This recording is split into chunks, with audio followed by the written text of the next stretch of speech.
दोस्तों नमस्कार। एक बात मैं आपसे फिर कहना चाहता हूं आज। जी, पहले भी मैं पिछले कई वीडियोस में कह चुका हूं कि भाई साहब कभी लालच नहीं करना चाहिए। मैं नुकसान बता रहा हूं ना, उसका ताजा नुकसान भाई साहब बता रहा हूं आपको। जी, सीनियर सिटीजन्स को पहले रिक्वेस्ट कर चुका हूं, बल्कि मैं हाथ जोड़कर आप सभी से कहता हूं कि कभी लालच में न पड़िए। लालच जब भी करेंगे तो घाटा उठाएंगे, नुकसान में ही रहेंगे। ताजा उदाहरण भाई साहब बता रहा हूं, बिल्कुल लेटेस्ट है, कल का उदाहरण भाई साहब।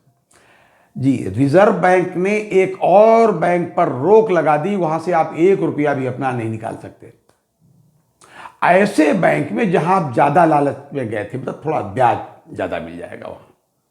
प्राइवेट बैंक, और प्राइवेट कैसा bank? New India cooperative bank. ये बैंक मुंबई बेस्ड है और 13 तारीख से इस पर जो है रोक लगा दी अगले 6 महीने के लिए रिजर्व बैंक ने कि आप कोई विड्रॉल नहीं कर सकते, यानी किसी का पैसा नहीं निकाल सकते, 1 पैसे का लोन नहीं बांट सकते, 1 रुपया कहीं खर्च नहीं कर सकते, अपनी कोई डिपॉजिट नहीं कहीं से निकाल सकते, कोई संपत्ति अपनी बैंक की बेच नहीं सकते, मतलब कुछ नहीं कर सकते। केवल जो है कर्मचारियों का वेतन आप दे सकते हैं।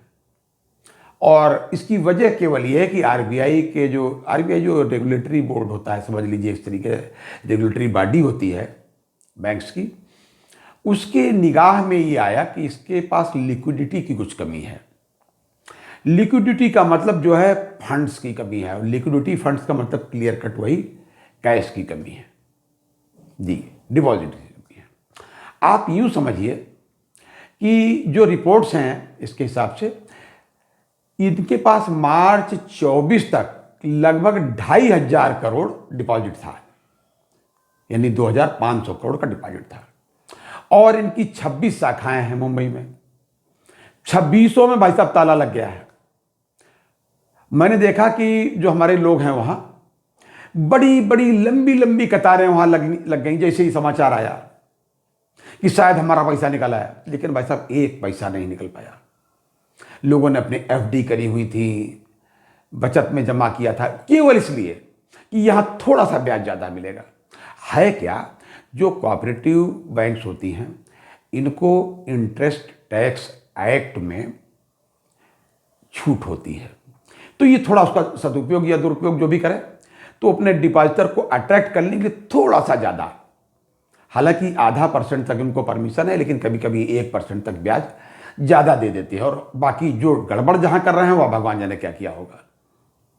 तो अब वो डिपॉजिटर कहां जाए? किसी की बेटी की शादी है, किसी का कुछ है, और अमूमन ऐसे लोग हैं कि बहुत वीकर सेक्टर से आते हैं, बहुत ही अपनी मेहनत की कमाई जोड़ जोड़ करके वहां बचत करी करके रखी हुई है। मेरी ये समझ में नहीं आता कि सरकारी इतने बैंक हैं, उनको छोड़ करके ये लोग यहां क्यों जाते हैं। उसका सीधा सा जवाब है, केवल और केवल लालच में जाते हैं, बाकी कोई तरीका नहीं।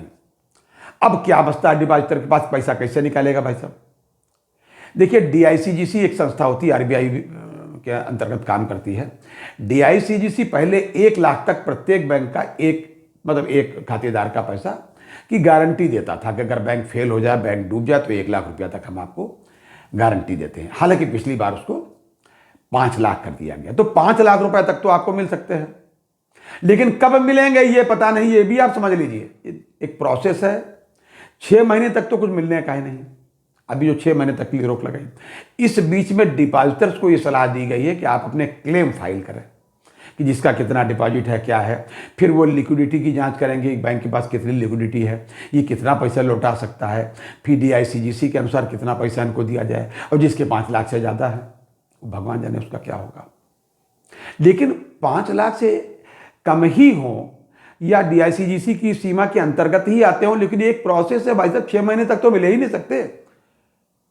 6 महीने तक छोटे डिपॉजिटर्स का आदमी आज जमा करता है, कल फिर निकालता है, परसों फिर जमा करता है, फिर निकाल लेता है अपनी जरूरत के हिसाब से।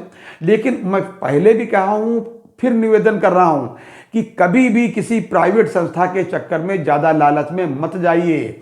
1 रुपए में केवल 2 अठन्नी होती है सरकार की तरफ से, और अगर 3 के लालच में जाओगे तो 1 नए पैसे का भी आपको रुपया नहीं बचेगा भाई साहब।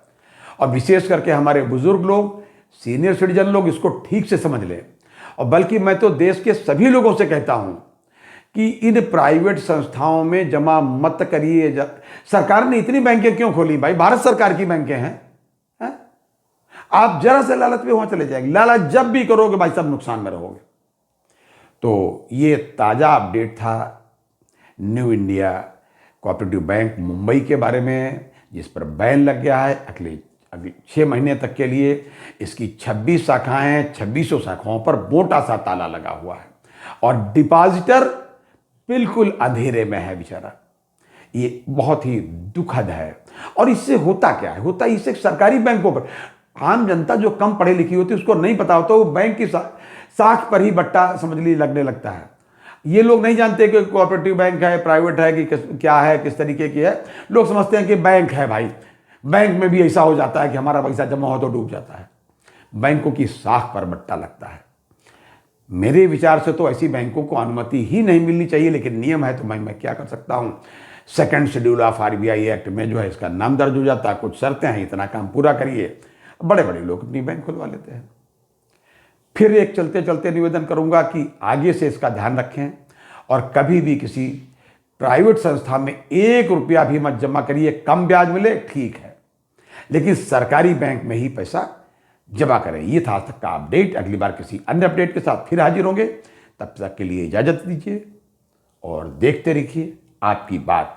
जय हिंद, जय भारत, नमस्कार।